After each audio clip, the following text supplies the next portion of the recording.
உங்கள் வீட்லேயும் இந்த செவுத்துல இருக்கிற மாதிரி ஓதம், டேம்ப்னஸ் இல்லை சீப்பேஜ் இந்த மாதிரி இருக்குது, பெயிண்ட் ரிமூவ் ஆகி வருதுன்னா இதுக்கு என்ன பண்ணலான்ற சொல்யூஷன் நான் சொல்கிறேன், கரெக்டாக நோட் பண்ணி வச்சுக்கோங்க. முதல்ல இது இந்த ஓதம் எதனால் வருது அப்படின்னு பார்க்கணும். இந்த பில்டிங்கில் பார்த்தீங்கன்னா பக்கத்து பில்டிங்கோட ஒட்டி இருக்கிற அந்த கிராக் வழியாக தண்ணி ஓதம் வருது.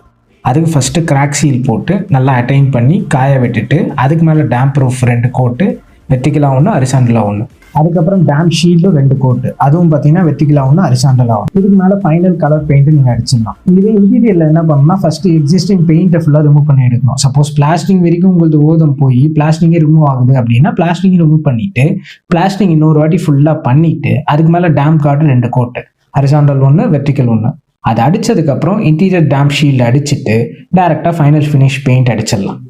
இல்லை இவ்வளோ ஒர்க்கு எங்களுக்கு தெரியாது, யாரை வச்சு பண்ணுறது எதுவுமே உங்களுக்கு புரியல அப்படின்னா எங்கள் டீமை காண்டாக்ட் பண்ணுங்கள்.